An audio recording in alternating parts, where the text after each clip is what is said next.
नमस्कार दोस्तों, आप सभी का हमारे YouTube channel the pulse classes में स्वागत है। आज हम कक्षा 12वीं की पॉलिटिकल साइंस पढ़ने जा रहे हैं। उसकी इकाई दूसरी, पहली इकाई हमने कंप्लीट कर ली है। अगर आप इसकी पहली इकाई भी पढ़ना चाहते हैं तो इसकी वीडियो प्लेलिस्ट में जाके आप देख सकते हैं।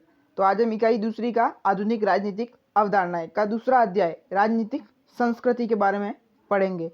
अगर आप इसके PDF नोट्स प्राप्त करने के इंटरेस्टेड है तो आप नीचे डिस्क्रिप्शन में इसकी लिंक दे रखी है, वहां जाकर आप इसे प्राप्त कर सकते हैं। चलो दोस्तों शुरू करते हैं और इस वीडियो को अंत तक जरूर देखिएगा। चलो,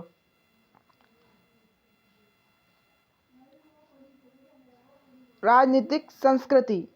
राजनीतिक संस्कृति से तात्पर्य है किसी राजनीतिक व्यवस्था में सदस्यों का उसके प्रति अभिवृत्तियों, उसके विश्वासों, प्रतिक्रिया और अपेक्षाओं का संपूर्ण राजनीतिक व्यवहार से ही व्यवस्था की राजनीतिक संस्कृति का निर्माण होता है। कि राजनीतिक जो संस्कृति होती है वो राजनीतिक व्यवस्था के प्रति जो सदस्य होते हैं उनके सदस्यों की राजनीतिक व्यवस्था के प्रति अभिवृत्तियां, उनके प्रति विश्वास, प्रतिक्रिया, अपेक्षा की वो अपेक्षा रखते हैं कि वो कार्य हमारे करने चाहिए। इस प्रकार से संपूर्ण राजनीतिक व्यवहार से ही इस व्यवस्था की राजनीतिक संस्कृति का निर्माण होता है।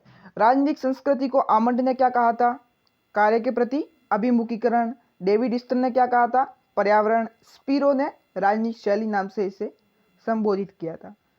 आमंड और पावेल के अनुसार राजनीतिक संस्कृति किसी राजनीतिक व्यवस्था के सदस्यों की राजनीति के प्रति व्यक्तिगत अभिवृत्तियों और उन्मुखताओं की शैली है। आमंड और पावेल ने यह परिभाषा जो दी थी ये मोस्ट इंपॉर्टेंट है, तो आप इसे जरूर याद करके जाइएगा एग्जाम में।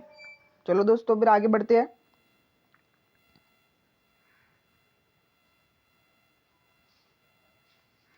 अब आते हैं लुसियन पाई। लुसियन पाई ने क्या कहा था वो देखते हैं।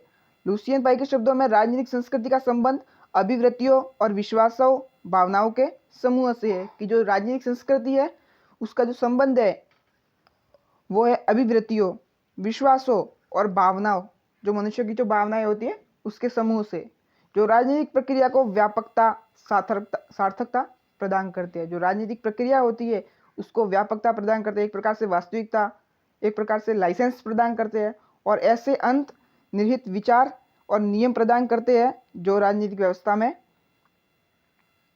जो राजनीतिक व्यवस्था को व्यवहार को नियंत्रित करते हैं, जो राजनीतिक व्यवस्था के व्यवहार को नियंत्रित करते हैं। राजनीतिक संस्कृति के जो निर्धारक तत्व है कि राजनीतिक जो संस्कृति है उसको कौन कौन से तत्व निर्धारित करते हैं उसके बारे में बात करते हैं।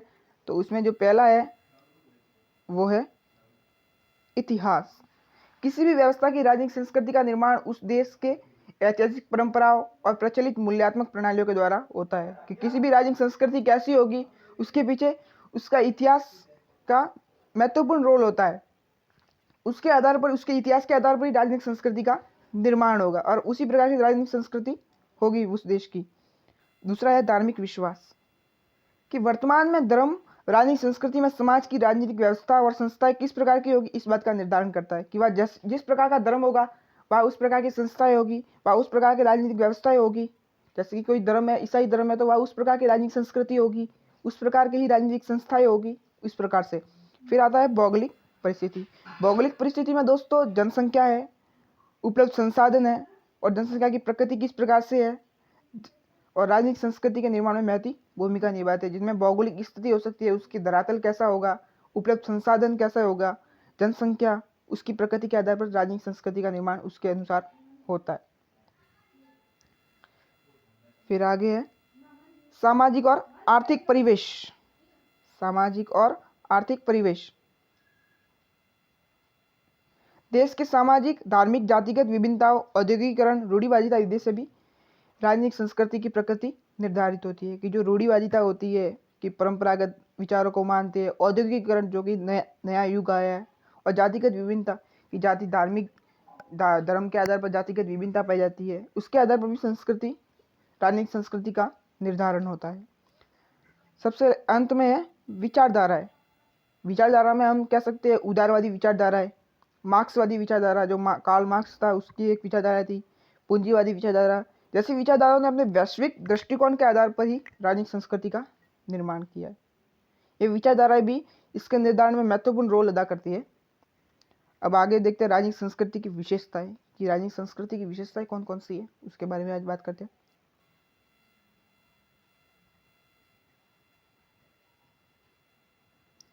समन्वयकारी स्वरूप। राजनीतिक संस्कृति में अनेक नवीन जीवन मूल्य और नवीन और प्राचीन मूल्यों में होने वाले संघर्ष को दूर करने कर समन्वय स्थापित करना है इसकी विशेषता है। कि जो राजनीतिक संस्कृति होती है उसमें अनेक प्रकार के नवीन मूल्य आते हैं, प्राचीन मूल्य होते हैं, उनके मध्य निरंतर संघर्ष बना रहता है।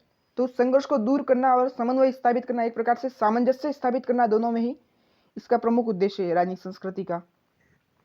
पहला हो गया समन्वयकारी स्वरूप। दूसरा तत्व कौन सा है? नैतिक मूल्यों के प्रति समर्पण।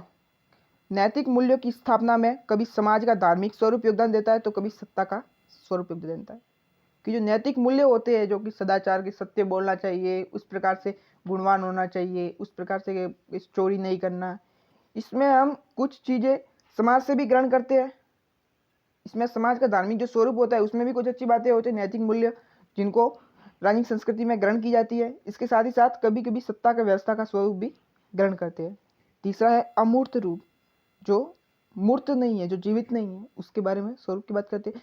जब जनता राज्य के किसी कानून के परिणाम का स्वरूप विद्रोह करती है, जब जनता किसी, आज हम देख रहे हैं किसान आंदोलन में के विरोध, जनता तीन कृषि कानूनों के विरोध जनता विद्रोह कर रही है, आंदोलन कर रही है। तो ऐसी स्थिति में जनता की मानसिक जो स्थिति होती है उसको नहीं पापा जा सकता। ऐसे में वह राजनीतिक संस्कृति को प्रभावित करती है। चौथा है गतिशीलता। चौथा है गतिशीलता। व्यक्ति और समाज में जीवन मूल्यों, परिस्थितियों और सामाजिक आवश्यकताओं के अनुसार बदलते रहती है। कि जो व्यक्ति होता है और जो समाज होता है उसमें जीवन मूल्य परिस्थितियों के अनुसार बदलता है। जैसी परिस्थिति वैसा ही जीवन मूल्य बदलता है। जैसे उस परिस्थिति के अनुसार सफिशिएंट होता है उस हिसाब से बदलते रहते हैं। इसी आधार पर राजनीतिक संस्कृति भी गतिशील बनी रहती है। जो राजनीतिक संस्कृति होती है वह भी परिस्थितियों के अनुसार अपना रूप को बदलती रहती है, अपने कुछ चीज़ों में संशोधन करती रहती है। उस प्रकार से अभी राजनीतिक संस्कृति के 4 प्रकार बताए हैं आमंड ने, वो देखते हैं। पहला है आंग्ल अमेरिकी राजनीतिक व्यवस्था। इसको हम डिटेल से नहीं पढ़ेंगे दोस्तों, क्योंकि ये इतना महत्वपूर्ण नहीं है। दूसरा है महाद्वीपीय राजनीतिक व्यवस्था। तीसरा गैर पश्चिमी या पूर्व औद्योगिक राजनीतिक व्यवस्था। और चौथा है सर्वाधिकारवादी राजनीतिक व्यवस्था। ये 4 आप दोस्तों याद कर लेना। अगर आपको ऑब्जेक्टिव क्वेश्चन में ये पूछ लिया जाए तो आप बता सकते हो कि 4 आमंड ने 4 राजनीतिक व्यवस्था के प्रकार बताए थे।